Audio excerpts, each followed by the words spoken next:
there are definitely multiple approaches to producing content for YouTube. I mean, the first thing everyone should try to understand, in my humble opinion, is that you are competing for attention. Your video is being shown alongside millions of other videos. The Nobody's Famous Podcast. And we are back on a special episode of the Nobody's Famous Podcast. I'm here with the one, the only co-founder of the Nobody's Famous Podcast, Alex Wheeler. Nice to see you, man. We're back. Thanks for the sigh. I wanted to say, it's a pleasure to have you on, Alex. This will be our second show together. Yes, that's true. We spoke about video games, I think, last time. Yeah. And today we're going to tackle not only the podcast, but we're going to tackle content creation. I wonder how that's going to go. Are we the best example of that? We have been creating content for 3 years, so you could say something. That's interesting. At least. Yeah, for sure. At least. At least the fundamentals. Yeah. But before that, well, a word from our wardrobe sponsor, archived.ae. So big shout out to them. Vintage clothes you can buy in Abu Dhabi, by the way. So just check their Instagram, archive.ae, and you can DM them for some cool stuff. It's a great shirt. Yeah, some classic Pac-Man stuff. Yeah, so we got the wardrobe coming soon on some of the shows. So Alex, I wanted to start this show with a very lovely topic and dear to us both, which is how we actually started on the podcast. We were chatting on things for almost a year, and on all the interviews that I've done, and even sometimes on the show when somebody asks me, I always give my perspective of the show, but I don't think people heard your perspective. And what I wanted to do is to try and see if they actually match. Okay. So from my side, I was in Beirut. I saw someone I hadn't seen in a long time. I chatted to that person. I told them I'm going to be starting this podcast, and he told me, I told him it was, interviewing people who are not famous or people just who have amazing stories and put them in the spotlight. And then he told me, what are you waiting for? And he turned out to be the last person to say that to me. And I remember that I had sent you a voice note and I said, Alex, listen, when I come back to Abu Dhabi, we're going to do this. We're going to record the first show. We'll get things moving.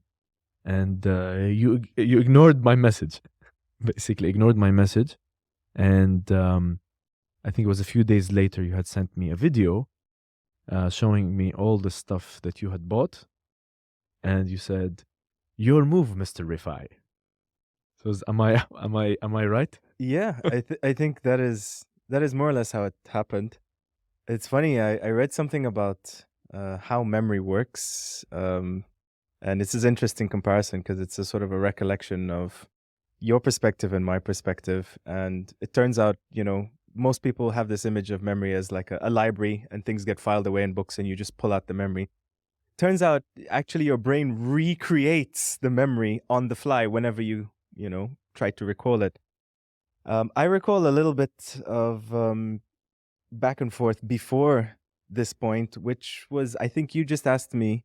I was the technical guy that you knew, and like, I just want to get equipment to do something. What do you recommend for this and that? And then it was all how much money do you have? How much do you want to spend? What have you? And then I think I would recommend this list of equipment. Silence. And then it was like, well, where do I do it? What do I do? Da, da, da. I remember some 3D renders being made of a theoretical podcast studio at the place that you live, which actually were pretty cool when I saw them again. More like gamer / sort of vibe. And then silence. Period of long silence. And then I think eventually it got to the point where, you did travel to Lebanon, you met somebody, and somebody was like, okay, really, go do this thing. Stop talking to me about it. You sent me this message. I'm really serious when I come back. I was like, okay, if he's really serious, okay, then I'll go out and buy some gear and, we can give it a go. Because now that removes every single excuse. It was a systematic destruction of excuses, pretty much. A systematic destruction of excuses. Yeah, Indeed it because was. previously the first excuse was I don't know what equipment to get. Then the second was I don't know where to do it. And then the third was I don't know, I don't have the equipment or maybe I don't the know how to money start. or something. I don't know what. So it was like I think I remember feeling I think I have enough spare change. I think I can, throw 10, 15, I don't know, K on this thing, and worst case scenario, sell it or keep it. I don't know, whatever. I didn't have a plan. I just thought, you know what? There you go. And boom, it was your move. And then we had to figure out how to do a show, and we knew nothing. Yeah, indeed. Knew nothing was the name of the game. I burned through like 7 guests to find the one that actually accepted to do the show. And it was just so funny because we ended up doing it in an office, like doing the first show in the office with the blinking printer behind the guest. Remember that? I do. And it was 45-minute setup time. I and, do. I was just flying through it. I should give people a little bit of my background. Yes, I'm a techie guy, but most of my career of tech was based around sound. And so I thought naturally, okay, podcast is sound. What more do you want? That's it. But then I think when we talked about it, we actually looked at the sort of things that we like. We're actually pretty visual people, and both of us have a background in live entertainment, which is mostly about looking at something, not just hearing something. You don't want to just hear someone saying. You can get a MP3 or anything and listen to that. You want to actually have an experience. And I did like Joe Rogan's podcast quite a bit. So one of his main things was he had video. It wasn't particularly sophisticated video, pretty much equivalent to what we've got going on right now, which is a camera on you, a camera on me.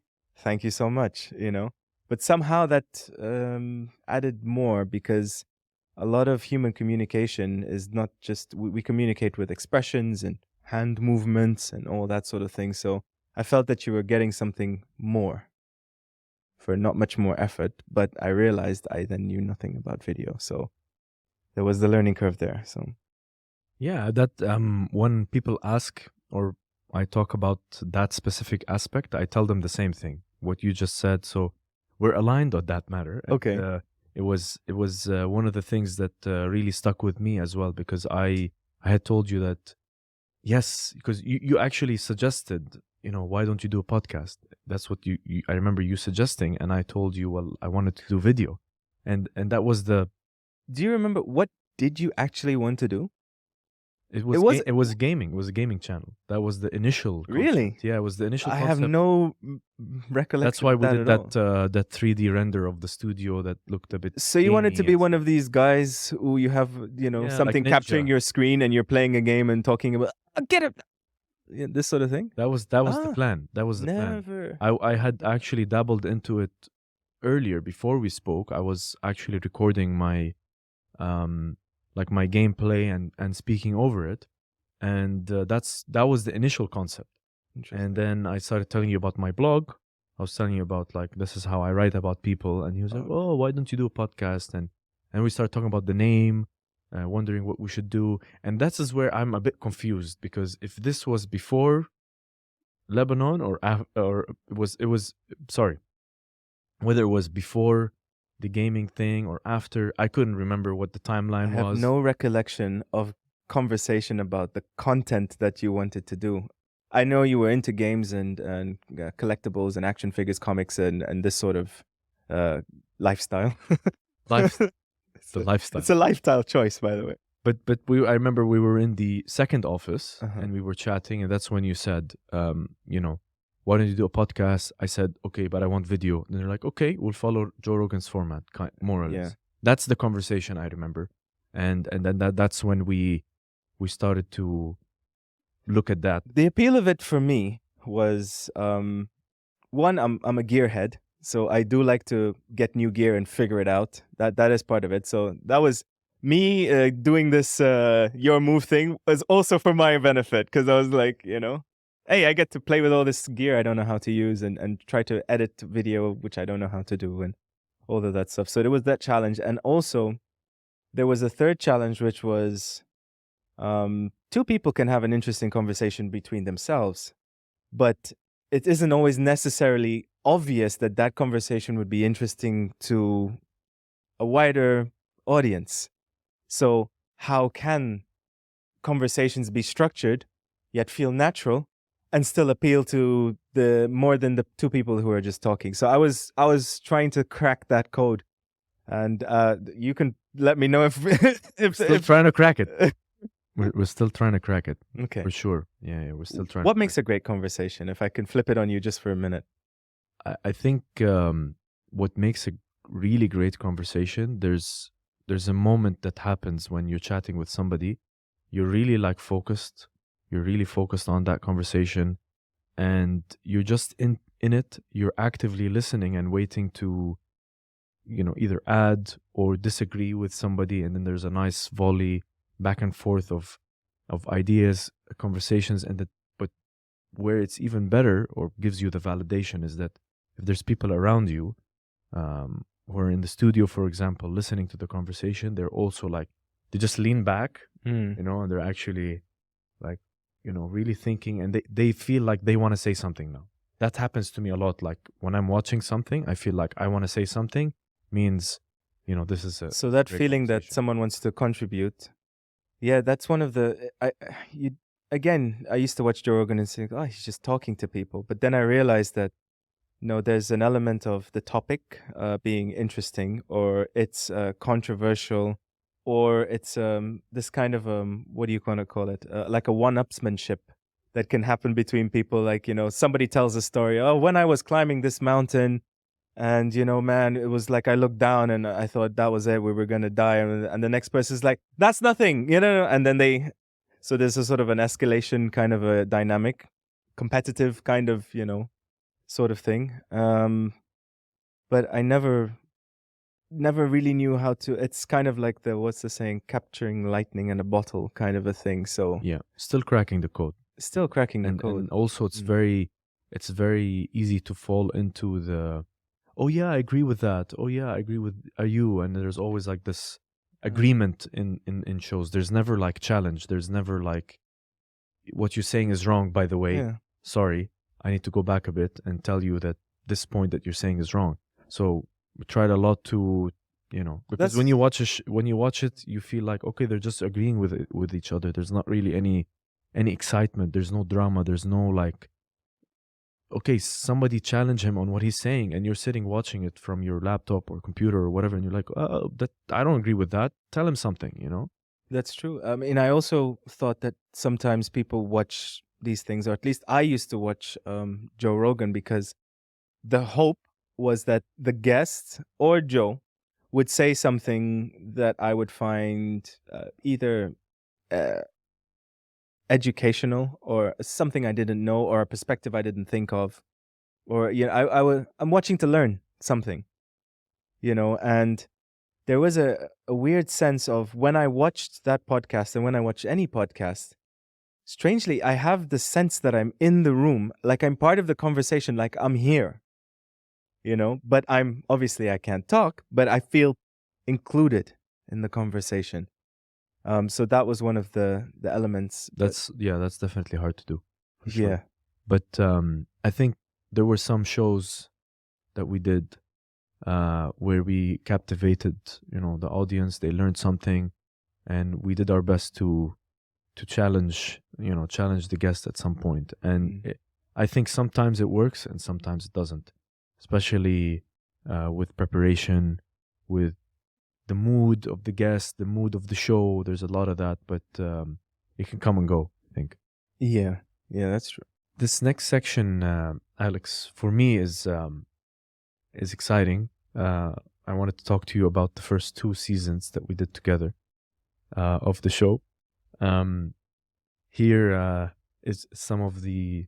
I wanted to ask you some of the fun stuff that we did, some of the fun shows that we did. Or do you have any that are memorable for you? Milton. Oh yeah, Yeah. Was that the episode 12, first season? first season. Yeah, Interesting. Yeah. Yeah. He was a character, and he played characters. From what I remember, he works as a sort of a voice actor, doing commercial work, and pretty sure I've heard some more recent things he's done. He always, Yeah. yeah, he's famous for speaking in this movie voice that you're quite fond of. So yeah, that was an interesting episode because we went to his house and he was in process of setting up a studio room, I think. Yeah, so Um, we got free soundproofing for that episode. yeah, that one sounded pretty great. Yeah, so that was an interesting one. Because he spoke a lot about his process, and he talked about the challenges of. He showed me that there are levels to this doing accents game. You know what I mean? Like he did one where he was saying, most people think that this is a Filipino accent, and I'm not gonna try and do one now. But he said, they mostly do it this way. Yeah. But then he said, but what about why can't a Filipino have a deep voice? Why can't you, and there are different regional accents and so on and so forth. You got the sense that this wasn't a man who just did this for fun. He took his craft seriously, and in dark places and mirrors that we can only imagine, he really practices this stuff. He really, really practices to get good at what he does, even though what he does is lighthearted and comical and stuff. So he was a very interesting character to me. That one stood out for me. What about yourself? Yeah, I really like that one because he broke it down. He broke it down for you. Like he broke down the accents. He broke down the the characters that he did. Christopher Walken, Arnold Schwarzenegger. He broke all of those things, down, and it was really nice to see him work, and he was just fun at that moment. For me, there's a lot that really stand out for me, honestly. There's a lot of the shows that really stand out. If I was to say something from the first season, Let me give you a different way of doing it.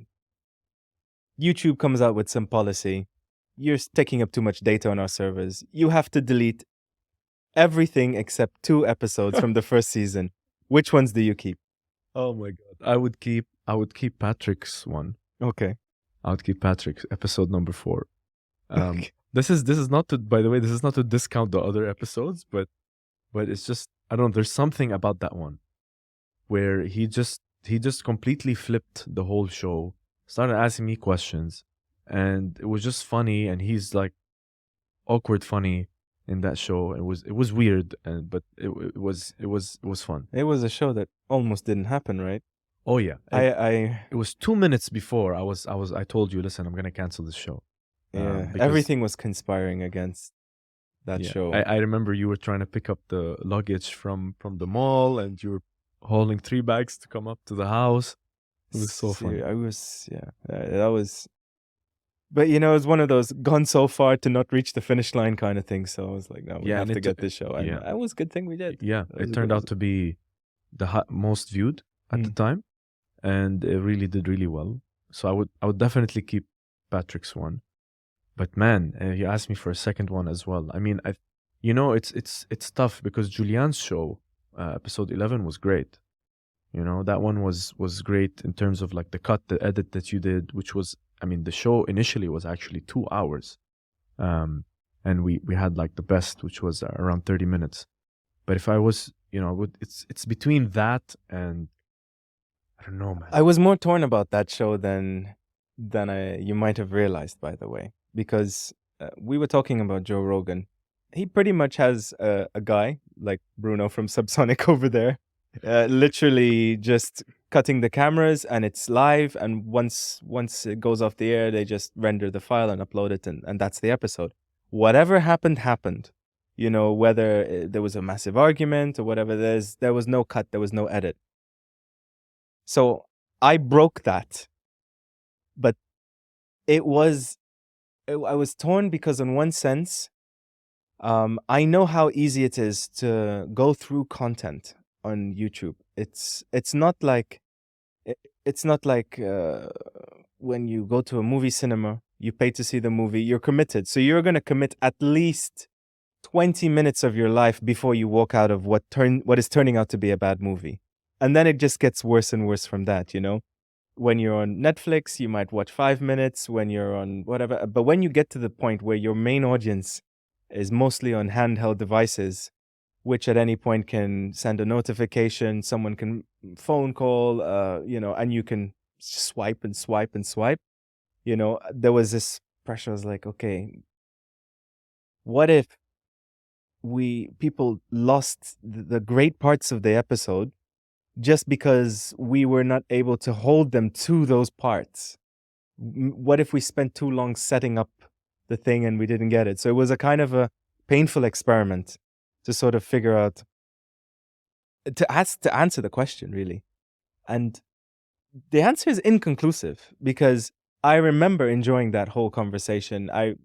Watching it live, feeling that other people would too. Yet at the same time, we were faced with some analytical results from the YouTube analytics page, let's say, that was showing that, although people were staying and enjoying, that there was a huge lack of, you didn't get my attention yet, I'm going to go see something else maybe, So I just wanted to answer that question. So it was, I don't know, do you think we did answer that question in the end? Is there a thing, or is there just a kind of, I don't know, if you like it, check it out. If you don't, that's fine too. Yeah, if you asked me then, what you did was the right move, because it was a test.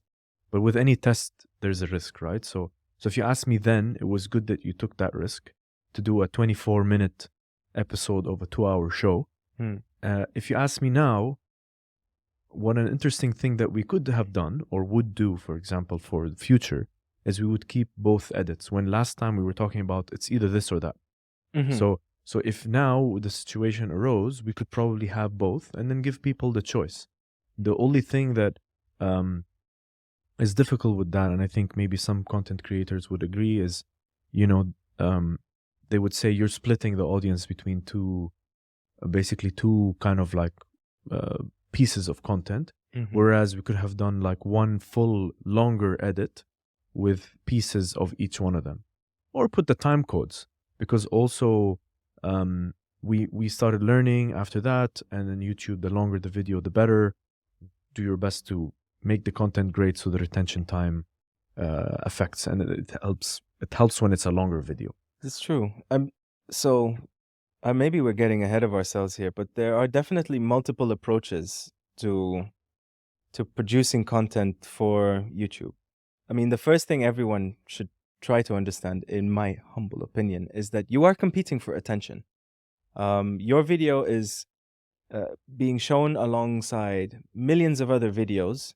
It is also being selectively ranked by processes and algorithms, which we have only a partial understanding of how they work. So on one sense, it's a kind of a philosophical point of view. You kind of start with like, is my goal to capture attention? Yes, no. If it is to capture attention, then there's an approach that you're pushed towards, which is to get to points very quickly and to edit parts which are boring out and to, what have you. If your goal is to create an experience, it's a different sort of approach. Have you heard of a thing called slow TV? I've heard of the slow web movement. Probably it's the same. I'm not sure, because I haven't heard of that, but I listened to a podcast about slow TV, and it's the most surreal thing ever. But you probably have come across these videos without realizing it's a category. There are videos where people put a camera on the front of a train that's going through mountains. Oh, okay. And it's like 4 hours long. Or, it's like, through the Swiss Alps. This is a simple example. But people also do other things. Apparently, it was a thing that started in like Norway and something like this. They put, though, this was the interesting part. This wasn't a social media thing. They put on national television, they put a boat that was going through the fjords, or whatever they're called. I think fjords is the right word. Yeah. Okay. On a traditional boat, and they just put cameras on the boat, and they had shots of the water, the shore and the sea, and so on and so forth. And they would just basically gradually cut between these shots. And they just had this as a live stream to TV. It was the highest viewed TV show of all time ever in the history of their television. Why? Because interesting things started happening. For some reason, people decided, well, hang on, if the boat's here, my town is there, it's going to be in my town in a few hours. They would go down to the docks, and be on thing, waving to TV. Eventually, somebody, got a singing group together, and at the next town, they were all sort of singing their traditional songs and stuff. This thing became an insane hit. And it's just literally live, unedited, and For 5 minutes of fame. that was part of it, but it's not entirely that, though, because the majority of the footage was just literally nature, Yeah. beauty, whatever. And there was something meditative about that. There was something that was part of the experience, which was grounding you in the speed of your normal life, Whereas a lot of the content that you might open up randomly, or in extreme examples like TikTok, which is, I'm going to show you how to do that. Where you at? It's like boom, boom, boom, boom. You never get chance to get bored, or you never get chance to get in a groove of pacing. And so somehow, because it reflected the normal pacing of things, that's what sort of worked. And I wondered if that's the element of Joe Rogan or other podcasts like him, Lex Friedman and whoever else, there's a bunch of them now, that I didn't understand, which was there was a natural pace and rhythm to the conversation that I was not allowing the listener to tune into. It's natural when two people talk that it isn't all boom, boom, boom, boom, boom, interesting topic, interesting thing, argument, debate, whatever. There are these natural flows and ebbs and flows. And surprisingly, there are people that have the patience to experience them. I mean, I'm one of them. I do have often listened to 3 hours of a podcast, not in one go, but I'm driving somewhere. I get an hour on the way there. I get an hour on the way back. What are your thoughts on this, by the way? It's very interesting. There's a lot of things I wanted to mention while you were speaking. I wanted to jump in. But like a good host, you didn't cut me, so Hey. No, Hey. no. If you want to jump in, jump in. No, It's but fine. no, I wanted you to finish the point because there's a couple of things. First of all, it works a lot as background content. Mhm. The slow TV works a lot like background. You can just put it on, I got it. Yeah. and you don't need to really be focused if you're doing something, because people like to multitask, especially at home. They like to either cook, or they want to fix the laundry, or they want to do something in the house while, maybe not everyone, but they would like something in the background. So I think to the point of that, it works as background music. The other thing is, I don't know if you know this, but a lot of Arabic channels are like that.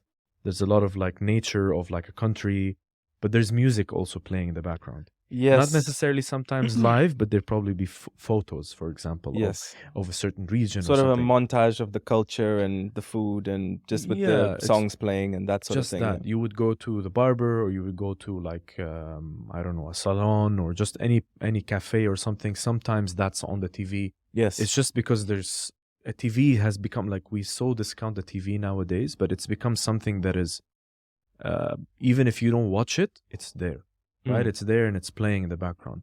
And then to go to your point about the TikTok, where you take the phone and you see all this fast content, and I think it's somehow a natural causation of, because there's just so many people now on every platform. The content has to be super fast to be able to get your chance to speak. But that's the weird part of it. That's true, but I remember having a conversation with our engineer over there, who actually likes TikTok. His point of view is that he likes, and I'm sorry if I'm paraphrasing this wrong, but I understood from him that he likes the fact that the information is condensed on a particular topic. So you essentially, it's almost, when you write a document and you put bullet points, it's almost as if the video is basically made into bullet points. So to quickly get an idea or a perspective across, he finds it sort of efficient. I agree with him, it is. But then also, from my point of view, it's, for example, I can sum up the movie of Titanic in a few bullet points, which is, girl goes on voyage, boat Spoiler alert. boat hits iceberg, people sink, girl realizes the value of true connection, and moves on with her life and lives the great life that she stopped being that entitled girl. You missed the best part. Right on. But okay, I've essentially given you the idea of Titanic, but I have greatly reduced the poeticness of the story, and almost in some ways its ability to move you as a story. As if you recall, she starts the life as this entitled rich girl, and goes and is on the But upper. you know why that is, though, right? Why has the poetic like essence has left it? It's because of the investment that you put yourself into.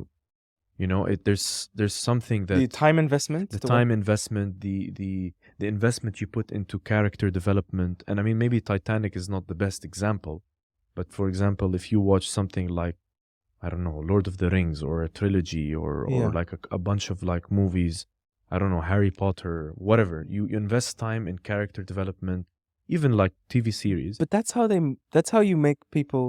Like if you look at Game of Thrones, I'll tell you my experience of Oh, don't watching get me Game of there. Thrones. The Yeah. first time I ever saw it, I watched one episode, the second episode, and I could not recall the names of the characters, why they were doing what they were doing, but I stuck with it, and eventually I knew the characters, I knew their motivations, I knew what they wanted to do and what was getting in the way of what they wanted to do, and their competing objectives, if you will.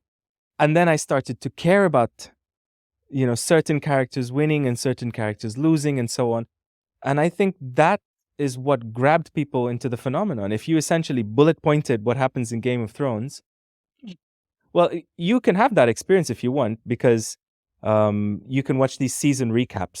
I've often season 3 is about to play. I can't quite remember what happened in Oh, you season have 2. to. You have to. And so they bullet point these things for you. And what's most fascinating about it is you go, okay, I remember, but you don't remember any of the emotion or the feelings or the things that built up to this guy dying or this person, their whole family being murdered or whatever happened. So we are naturally programmed to gravitate towards stories as humans.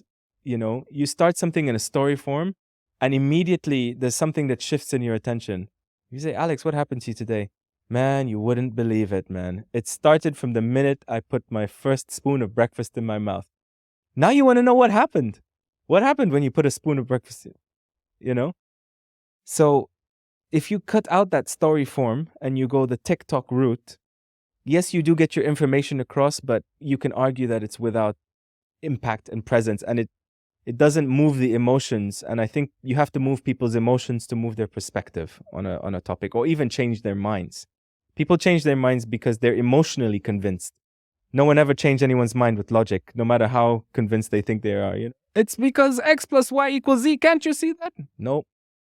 But if you think about it, would Z equal to this and whatever, and you get people's emotions, yeah, that's when they start to shift. So it's that tension between. Yeah, and the code is still not, I mean, some people can crack the code, some people can't. And you said like a lot of great statements there, definitely there's a lot, but that's the thing. Nobody's willing to invest the time. If you put like a TikTok video, there's a lot of time behind some of those videos, but you as a user, you're just watching it for like 16 seconds. And then this person that is editing and cutting, especially the ones that are like, for example, across, for example, countries, and they do like those one frame shots of every single place, like that takes like a huge amount of time. Yes. So again, we live in a world that is the fast web movement, which is super like quick content. I don't care how it's made. Just give it to me. I need to know. It's as simple as picking up your phone and just searching, okay, I want something to eat. It's all part of that. Yet we live in a world where the Joe Rogan podcast, which we've mentioned, I've lost fingers for the amount of times we've mentioned it. We live in a world where Spotify paid him $100 million contract to be exclusive on their app. Why would they do such a thing? They literally paid somebody. Bruno, would you like to answer? No, this $100 million because they have a exceeds shit of money. Yeah, but that exceeds the budgets of major Hollywood movies by a lot. It's a That's it's a statement. Avatar money. It's a statement. Like it's a statement. It's a statement. Like it's like, this is news, this is news. Let's just do it. Because if you go on YouTube, his content's still there. Not the full form. Not the full form. They now have, from what I recall, it's just clips. But I understand it as a marketing move, and getting the Joe Rogan people to go on the Spotify and sign up for a month free and then start subscribing after. I get it as a strategic marketing I have move. an issue with this, by the way. But there was a value in that typically 2 to 3 hour open-ended discussion that he's having with random people. It can be a one dietitian, a doctor, Jono, Dr. Phil. It could be Dr. Phil. It could be Elon Musk, all of those people. But then see, the visual element's gone, and that comes to like somebody like me or somebody like you who really like that visual aspect. They actually can share the video on Spotify. They capture the video. If I just want to be clear to people, they do have the video version. That's true. It's an option you can switch between audio or video. But then that's the thing. Like, it's my issue with it is more about why are you restricting users to go to a certain place? You'll get used to it. Don't get me wrong. You get used to it, but then you're creating content on the internet. I mean, he's doing it and giving it to you for free, right? I'm sure he wants something back, but I'm sure YouTube was, paying handsomely. But I mean, if you think about it, it's kind of like restricting the user to a certain thing, which I think he had issues with. I mean, I don't want to speak on his behalf. I can only speak on what I've heard. But he had regularly been demonetized by YouTube for discussing certain issues or putting his point of view. Like, I don't know. I think I remember he had somebody on his podcast, and they were arguing or discussing the very modern idea of gender identity and being not 0 or 1, or being able to define yourself. Non-binary. Yeah, that's the term, non-binary, in terms of gender. And I remember in the podcast, the engineer was like, "Oh yeah, they just demonetized us." Well, because it was live, right? Yeah. So they literally just demonetized us for this podcast. And it's like, are you serious? Yeah. So probably part of the Spotify deal was, I get to say whatever I want and distribute whatever I want. If you guys are cool with that, I'll take your money. That covers me doing a nice studio and my costs and what have you. And covers all that. him for like 3 lifetimes, no? More than, right? I'm sure it's paid in installments. I'm sure it's not 100 million. Boom. I'm sure it's. Never know. Well, you never know. But anyway, so that. In a weird way, is something I also worry about from the perspective of YouTube, in that you're in their platform, they hold the keys.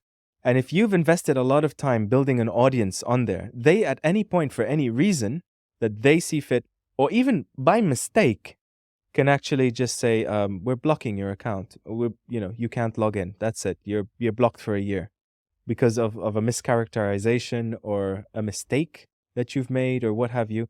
It's perfectly possible, for example, that you or I on this podcast say something like, we don't think that people have the right to do this. This is stupid opinion.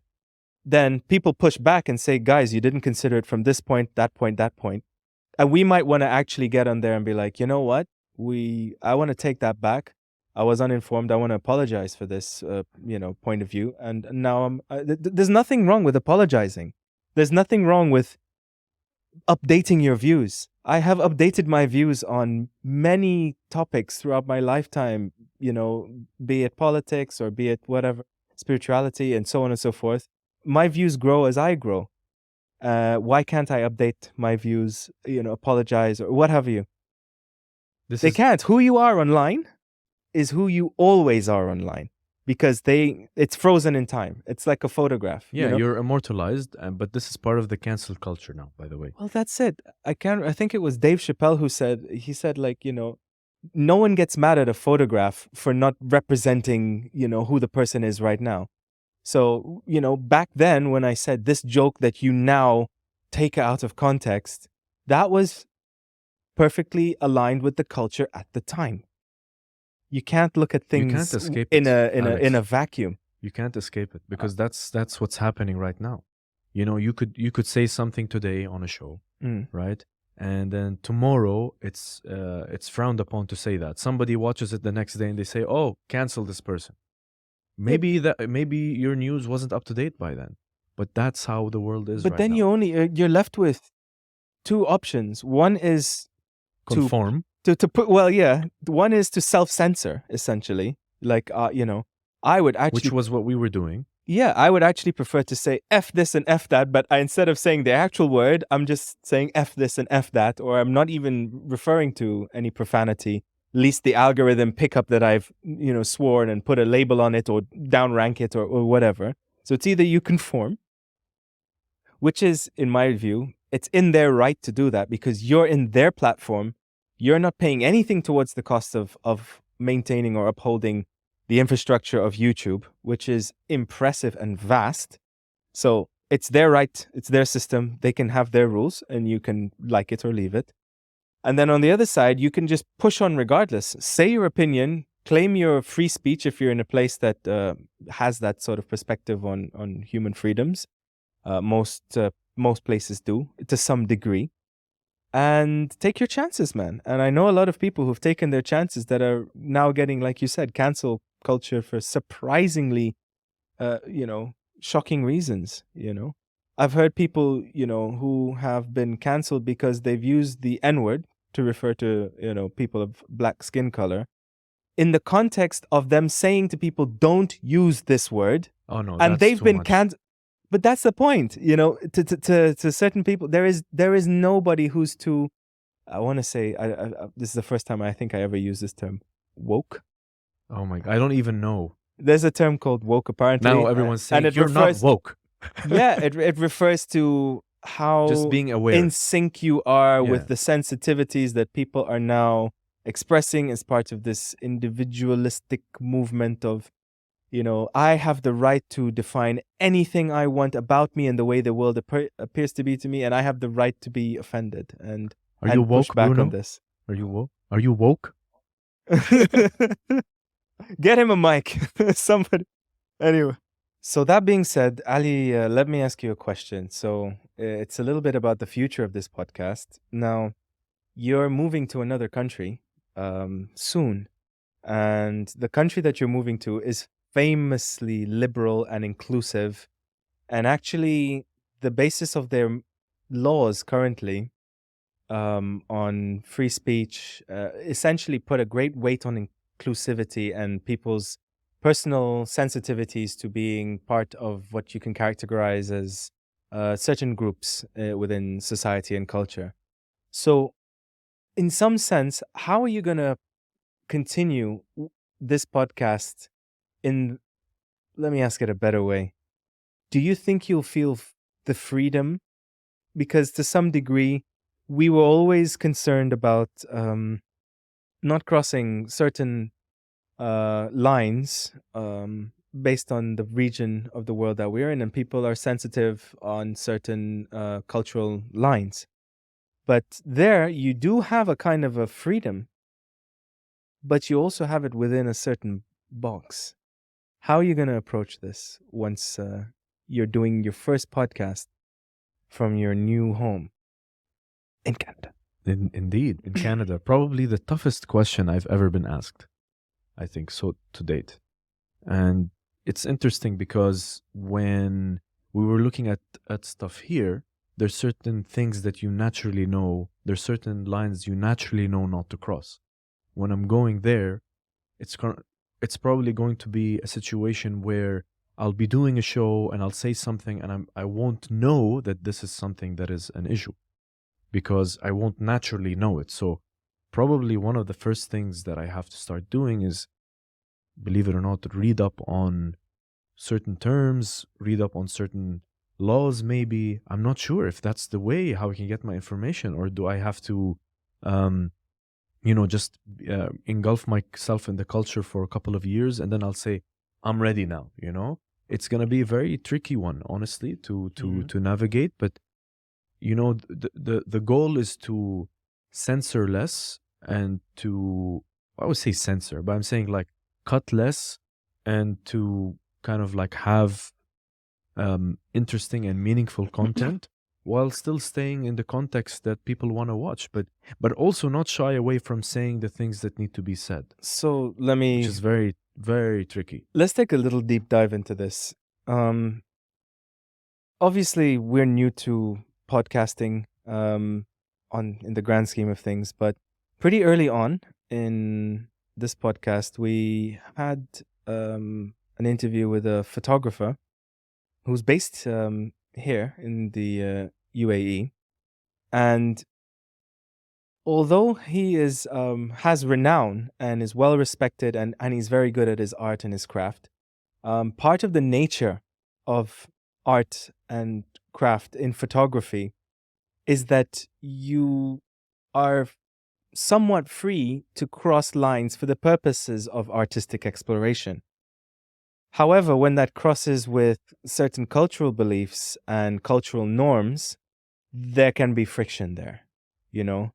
And we were concerned, there was some content that he wanted to talk about, and we also wanted to talk to him about, that in the end ended up on the editing room floor because of a concern that merely giving the platform to such a person makes you an accomplice to this cultural friction or the crossing the line. So it's a sort of a strange thing because I don't know how to define it, because in one sense, if I was the news media, the traditional news media, and I said, hey, this person took a photograph of someone in this kind of outfit and look at, what is shown and what is not shown, I don't get my hands dirty You're as the just news reporting. media. I'm just reporting. pointing your attention to something. However, if I then sit there and discuss it with you on a podcast, it can be construed by people who are against the perpetration of this idea as validation for this idea, which I find quite scary, because I believe in the ability for me to maintain my position on a particular issue while freely discussing your issue, I believe in my right to have chocolate ice cream as my favorite ice cream, and you telling me I would not, use chocolate ice cream to clean my floor, and I'm fine with you having that disagreement of opinion or what have you. Stupid example, sorry. But yeah, I'm fully fine with that. But it turns out people can also not be fine with that, and you have to stay on that line. So you might have this thing where you find that line is no longer there. Do you think would you re-release an unedited version of that particular episode? Interesting question. I didn't know it was going to go there, actually. I think you were going to ask how was it going to navigate the future episodes. It's interesting. I think the first thing that I would do, at the very least, is to have a look at the content again. Mm-hmm. It's been a while since we did that show. It was 3 years ago. Would be interesting to have a look at it and to really consider it again with fresh eyes, with a fresh perspective, and to see even the landscape that we're releasing it in. But again, I don't know. It's difficult because you still as you were saying, what your personality online is always who you are online and the content and all this.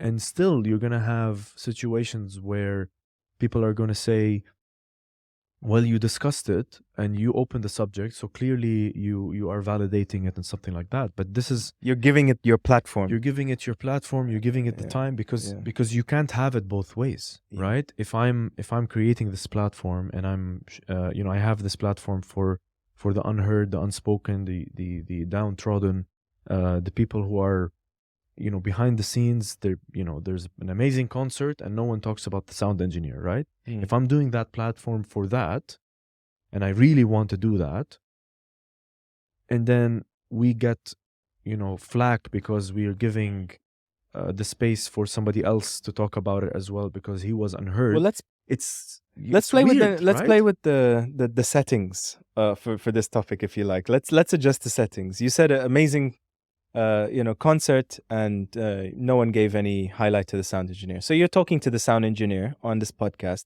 Turns out that the artist is, a very difficult person. and he starts to talk about, how the artist, treats the crew and treats the engineering staff very poorly, how they work long hours without breaks, and so on, how he doesn't show up for sound checks, let's say, for example, but then when he goes on stage, starts screaming at them because his sound is not the way he likes it. These things come out. We're just playing with the settings there. Now that artist management is in touch with you. Now they're commenting on the video. Do you defend or do you respect? Do you respect the view of the downtrodden sound engineer who just got? This is the moment of truth. Because right? now you can't be impartial anymore. Now you're in. Now you're in it. Even though I didn't even maybe open the subject. It was brought up by the sound engineer, for example, right? But it was on my platform.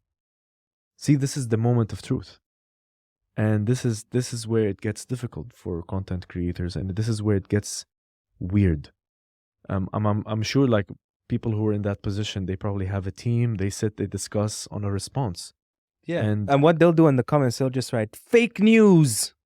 This is fake news. I mean, fake news. Dislike. I'm fine with fake news. You can comment fake news. I'm fine with that. You can say fake news to anything now, right? So it doesn't really matter. Okay. I know we live in a world without the concept of truth suddenly, but it's okay. Yeah. Let's not go there. But let's play with the settings. How do you approach that situation in real terms? I would say, like, clearly reiterate the vision of, what the show is about. The show is about giving a voice for people, the downtrodden, etc. People who don't have a chance to speak or a different perspective. Yeah, if they manage to say something, that's their, that's their opinion, that's their prerogative. You can believe it or not. But I'm sitting, have a conversation with somebody. You always have the choice. You have the choice to either believe it or not believe it. It's up to you. So, it could be there, and then people can start talking about it. And, it goes viral and people are saying, oh my God, this artist is like that. I hate him, unsubscribe, cancel culture. And then his PR team is like, what is going on? Take down the video. Take down the video. It's going to hurt more than it is. Yeah. It's going to hurt them more than it is. I'm talking about like what actually is happening, right? Yeah. It depends also how you react to it. But if I'm saying this is what the show is about, this is how it is, you can choose to believe it or not. But for me to, I don't know, it's going to be tough. But for me to come and say, I don't know, like this guest, I'll never bring him back again. I don't know who he is. I'm taking down the video. It's a disservice to, I don't know, I might react differently, by the way. But this is like, it's a disservice to the audience. And it's a disservice to even the name of the show, if you think about it. Because that's kind of giving a platform for people. But if they happen to say something, if you're a viewer, if you're the artist themselves, you can choose to respond or believe. And if you think about it, it might be a situation where the artist comes out and says, actually, what he said was true, and I'm sorry for that. And actually, from now, I'm going to change. And that, this moment might actually bring more fans to that artist. You never know. And that's optimistic, but I get your point. Yeah, but if you think about it, it might be a situation where, now there's more fans and for that artist because of that publicity. The sort of, bad publicity, all publicity bad press is good press. Bad press is good press. I don't know. It's all presses. It's a case by case basis, but Okay. I think what's important to remember is you reiterate, the vision of your show, the concept of your show. This is what you signed on to do, right? That's why you click on this video to watch. Sometimes you might be surprised, but you have the choice to leave the video. You have the choice to not watch it. I don't know. It's weird. That seems to fly over a lot of people's heads. This argument I've heard since I was very young.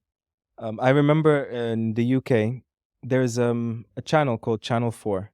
And they were basically set up as an alternative to the BBC and ITV. And they were essentially, their sort of remit, they were a commercial station.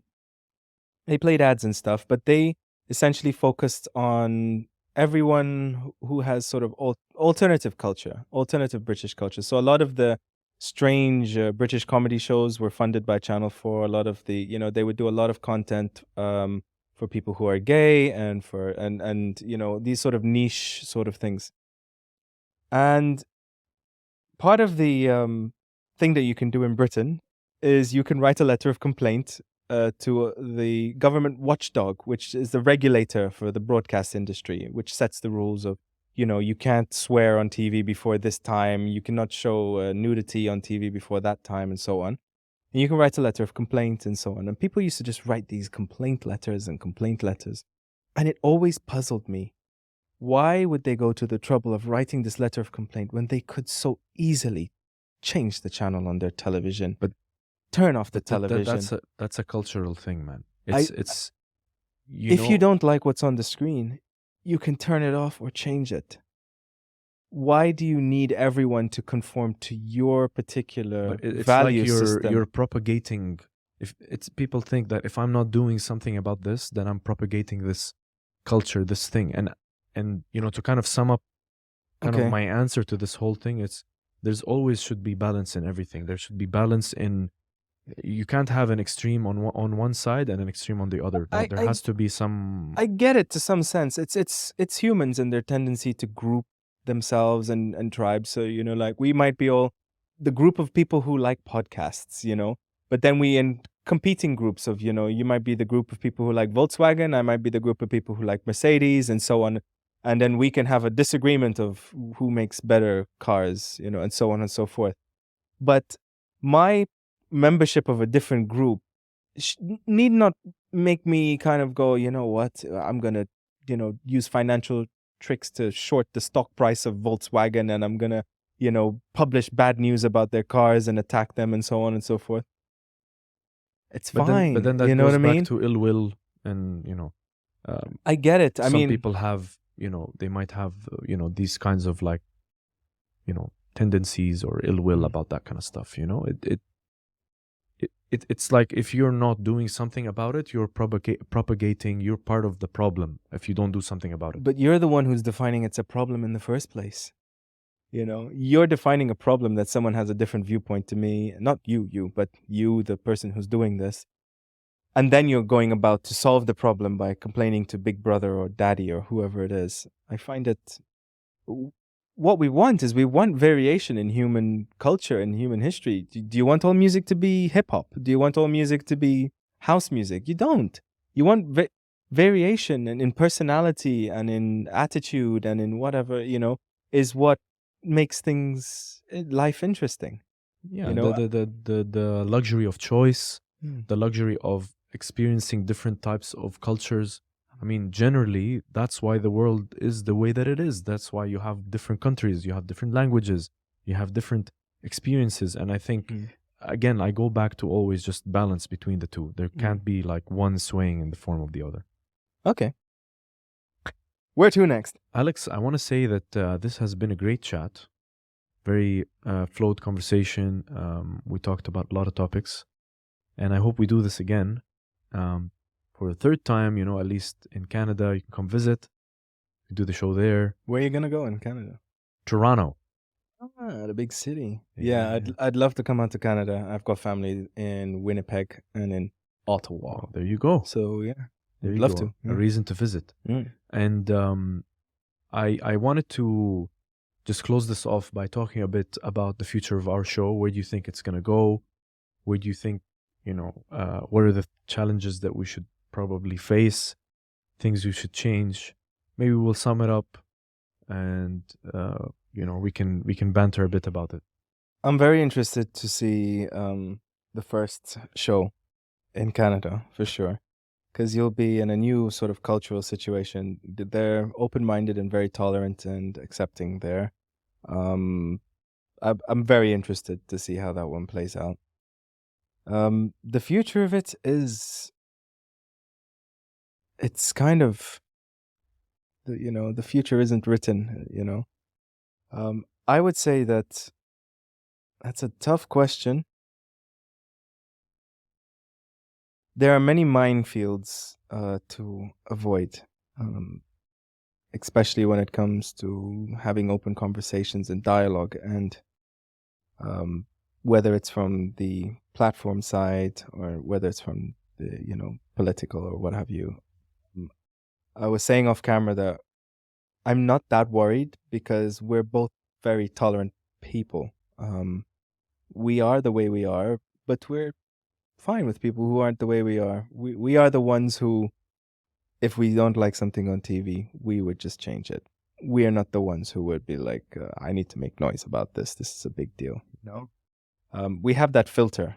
I think more and more people don't have or are losing this filter between, okay, this is something I really need to speak up against. This is injustice. This is discrimination. Or this is, someone who's a bad actor and is out there to hurt people or, change things for the worse. I got to stand up and I'm going to encourage people to stand up versus, someone with a different opinion to me, you know, refuse to share it. I refuse to, see things the way you see it. How can, well, this is my privilege, your privilege, all that sort of stuff. I think we've become too insensitive. I hope that the show continues to stand up on those moral principles, which are, tolerance, essentially. Tolerance and free speech. I think they're the core values of any society worth living in. And I think societies without them ultimately will have a very rocky road because when life throws you curveballs like it did to all of us in 2020, we were able to see how the certain societies was tested and stressed beyond measure in very interesting and in different ways. Some countries denied there was an issue. Some countries, people believed their personal rights trumped the need to wear masks for public safety, for example. It's my right to not do this and it's not protest the government. And, we saw very strange things, countries with very, heavy-handed autocratic dictator style governments fared very well because people did what they were told, which is a weird counterintuitive. Do we really need to have this dictator style thing in order for us to all kind of go, hang on, if we don't stop this thing spreading by using masks, we're all going to suffer. And it could be my granddad or my grandmom or, someone I care about that dies. That sense of individualism versus, community. I hope this show continues to sort of ride the balance between that. I think it's fair enough for people to be a community around political or religious or moral values. I think it's also important that individuals have their right to have their own values and perspectives. And the way I see it is as long as you're not hurting anyone else or harming anyone else, go for it. Yeah, it's a very overall view. Kind of sums up a lot that we kind of set up to do in the show. And I fear like being stagnant. I fear like things, also like selling your soul. So they say for the sake of views or for the sake of something, because you're also seeing that nowadays. People will probably do something because it's woke or do something because it's this is what is accepted, and that was the challenge that we faced a lot in different shows and which we will face in the future for sure. So I think that's one of the things that I would be worried about too, that I have to always kind of like shave off certain parts or to move in a certain direction. And that some of the content that came out in that show is really great, and you need to like, I don't know, to a certain extent you're gonna have to worry, but I think, yeah, this is something that is gonna be the biggest challenge now moving forward, regardless of something being liberal or something being opposite, whatever it is. There's gonna be, as you said, minefields to tread very carefully. Yeah. And if I could say one final hope, I hope for the direction of the show is that, as we talked about earlier, the shows that worked best were with these people who, in a weird way, were like outliers, very interesting, dynamic personalities, like Patrick, like Julianne, like Milton, and so on. So people are fascinated by outliers like Steve Jobs or Elon Musk or, actors and so on.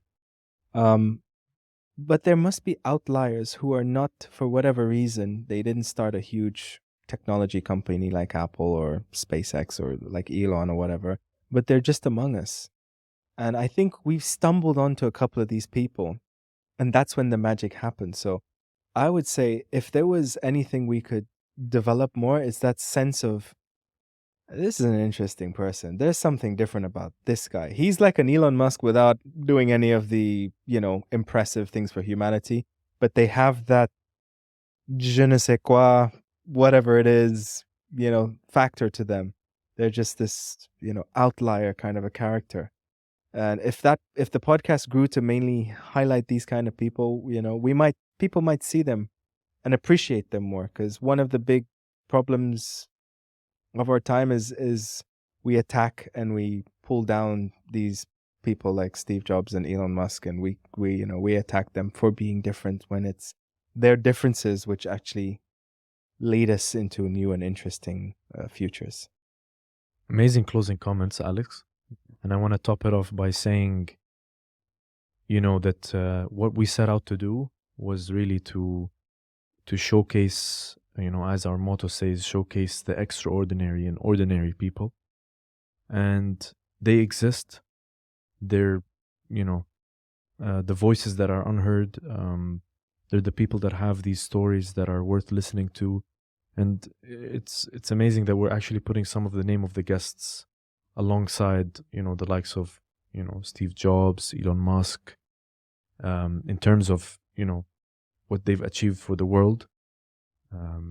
Personality, we can say otherwise. But I can say, comfortably say that we have stumbled upon something, an interesting premise, an interesting concept, and the guests have said it themselves. The people, our audience have said it as well. There is something there, and first and foremost is to keep going, to keep getting those outliers, so to speak, and to show the world that you really don't have to be famous to be interesting. All right. Well, and with that, I want to say thank you, Alex. It's been an absolute pleasure to be on the show and have this amazing chat with you before jet setting. Yeah, and heading for new waters. Yeah, new waters. And it's been awesome. We got Bruno on the keys. Again, it's the shirt from archive.ae. Make sure you check it out. And on the show, don't forget, you can find us on YouTube, SoundCloud, Anghami, Spotify, Stitcher, Deezer? Google Podcasts.